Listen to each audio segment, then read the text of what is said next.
নমস্কাৰ বন্ধুসকল, শুভ ৰাতিপুৱা। স্বাগতম মোৰ চেনেল ৰিদ্ধিজ ইনফলৈ সকলোকে। আজি এটা সৰু ভিডিঅ' বনাবলৈ গৈ আছোঁ এটা বিষয়ৰ ওপৰত। বিষয়টো হ'ল এনেকুৱা ধৰণৰ যে মানে ৰিচেণ্টলি এটা ঘটনা ঘটিলে অসমত। এজন ডাঙৰ মানুহে বা এজন ডাঙৰ কৰ্মচাৰীয়ে তেওঁৰ তলত কাম কৰা সৰু কৰ্মচাৰী, চতুৰ্থ বৰ্গৰ কৰ্মচাৰী এজনক দুৰ্ব্যৱহাৰ বা বেয়া ব্যৱহাৰ কৰিলে। খোৱা বস্তু গাত দলিয়াই দিলে, কাণত চৰ মাৰিলে।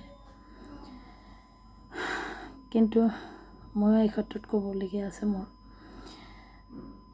আমিতো সৰু মানুহ, আমি গাঁৱত ডাঙৰ দীঘল হৈছোঁ। মোৰ দেউতা সৰুতে ঢুকাইছে। আমাৰ মায়ে 4টা ল'ৰা ছোৱালী ডাঙৰ কৰিছে বহুত কষ্টত। কিন্তু যিখিনি শিক্ষা দিছে, সাধাৰণ শিক্ষা, শিষ্টাচাৰ, তাৰ পৰা কিন্তু কেতিয়াও এনেকুৱা ব্যৱহাৰ কৰিবলৈ শিকোৱা নাছিল যে ডাঙৰ মানুহক মানে আমাতকৈ বয়সত ডাঙৰ সৰু একো কথা নাই, যিকোনো মানুহক বেয়া ব্যৱহাৰ কৰাটো কেতিয়াও শিক্ষা দিয়া নাই। এটা দুখীয়া পৰিয়ালত ডাঙৰ দীঘল হৈছোঁ আৰু আজিলৈকে আমি তেনেকুৱা ব্যৱহাৰ হয়তো কাকো কৰা নাই আৰু ভৱিষ্যতে নকৰিম। আৰু মোৰ নিজৰ সন্তানকো তেনেকুৱা শিষ্টাচাৰ নিশিকাম কেতিয়াও।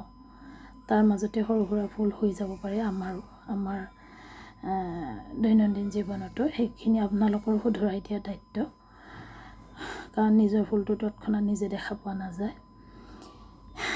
আমিও এটা সৰু চাকৰি কৰোঁ এখন সৰু অনুষ্ঠানত, কিন্তু সৰু অনুষ্ঠান নহয়, ডাঙৰ অনুষ্ঠানে, কিন্তু এটা সৰু চাকৰি কৰোঁ কোনোমতে দুবেলা দুমুঠি খাব পৰাকৈ।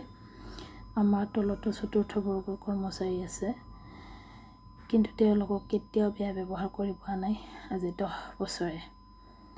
সদায় আপুনি ব্যৱহাৰ কৰিছোঁ বা মোতকৈ সৰু হ'লে খুব বেছি তুমি কৈছোঁ, তই ব্যৱহাৰ পোৱা নাই বা কেতিয়াও ডিৰেকশ্যন বা অৰ্ডাৰ দি কাম কৰা নাই। ফ্ৰেণ্ডলি ফ্ৰী ফ্ৰেণ্ড হিচাপে দুই এটা হেল্প বিচাৰিছোঁ আৰু যিখিনি পাৰিছোঁ নিজৰ কামখিনি নিজে কৰিবলৈ চেষ্টা কৰিছোঁ। আৰু হয়তো সেইকাৰণে ভগৱানে আজি দুবেলা দুমুঠি খাব পৰাকৈ সাধাৰণকৈ হ'লেও জীয়াই আছোঁ। আৰু ময়ো আনৰ পৰা পৰাপক্ষত বেয়া ব্যৱহাৰ পোৱা নাই, এইটোৱে। আৰু নিশ্চয় কেতিয়াবা সৰু সুৰা ভুল হ'লে নিজৰ ডিউটি সময়ত কেতিয়াবা কোনোবাই কিবা এটা কৈছে, মোৰ ভালৰ কাৰণে কৈছে, মোৰ কামটো শুধৰাই দিবৰ কাৰণে কৈছে, কোনো বেয়া ভাবি বেয়া স্বাৰ্থত কোৱা নাই।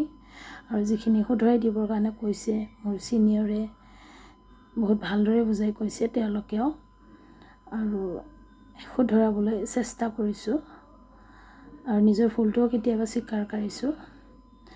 আৰু মই ভাবোঁ অসমৰ হওক বা এই পৃথিৱীৰ কোনো এখন সমাজতে বিভিন্ন যি জাতি ধৰ্ম নহওক কিয়, কোনো এটা অনুষ্ঠানতে তেনেকুৱা সৰু মানুহ বুলি ভাবি, সৰু কৰ্মচাৰী বুলি ভাবি নিজৰ ক্ষমতাৰ অপব্যৱহাৰ কৰিব নালাগে।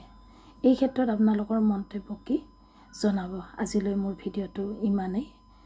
ধন্যবাদ। ভিডিঅ' ভালদৰে বনাবও নাজানো, ক'বও নাজানো, বিশেষ অভিজ্ঞতাও নাই।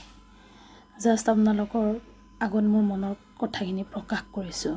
যদি তাত ভুল ভ্ৰান্তি হয় সকলোকে অনুৰোধ জনালোঁ ক্ষমা কৰি দিব, কোনো বিতৰ্ক যাতে নহয়, এইটোৱে মোৰ প্ৰাৰ্থনা। ধন্যবাদ।